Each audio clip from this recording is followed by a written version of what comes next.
As a digital coach, you guide people to implement strategies and systems for efficient scalability and team stability long term. So what does that look like? What that really looks like is preparing for staff turnover is the biggest thing I've found with my clients that they have issues with, or the biggest pain points when trying to scale the social media side of their business. I've been in this industry long enough now to see that, a junior level editor, it is not their entire life stream to be a junior level editor. So in terms of finding editors, receptionists, I'm sure a lot of businesses understand that with admin staff, there is a shelf life sometimes on those job roles. And in content creation, when you just need the fulfillment of basic editing done, eventually there will be a turnover in the person that you're using to do that, as a creative will tend to explore bigger endeavors down the line. And they're usually in a phase of that type of work for a short period of time.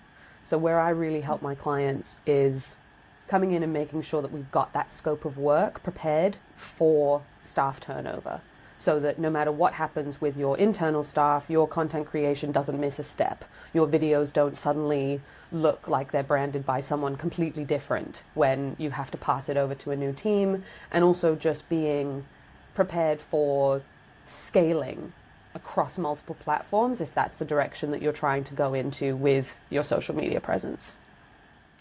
So is consistency in branding a major thing that can start to falter when this type of turnover happens in businesses? Like what happens when people's systems aren't in place for this type of turnover?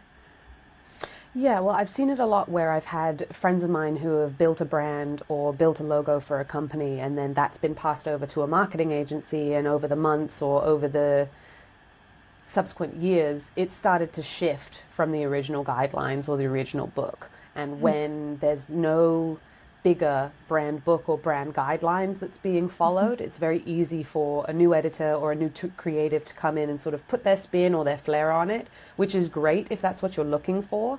But in terms of bigger companies or brands that are recognizable, especially in cities like Hong Kong, you want that consistent follow through, so that the edits are the same, the final look is the same, the colors are the same, or the tone of voice in the copy of the content is the same. It doesn't sort of shift around all over the place. And ideally, when people see a piece of content pop up on their newsfeed, they're like, oh, I know this is X company, without even seeing a logo or reading the caption. They already recognize it as your style or as your voice. And that's really what I try and help build within the internal system, so that you can keep those brand guidelines and have whoever's coming in hit those touch points when it comes to the editing, engagement, any of that.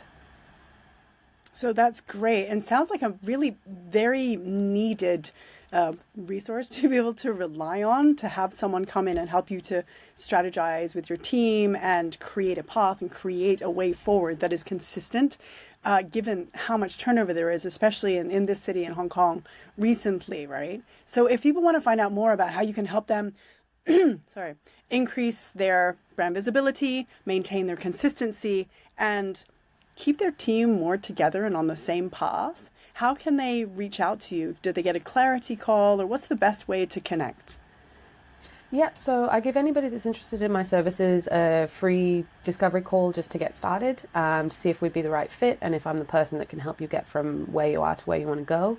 The best way to reach me is through either LinkedIn, Twitter, or just email. Would be great. Great, and I'll have all that information down below the video. Down Amazing. below the video.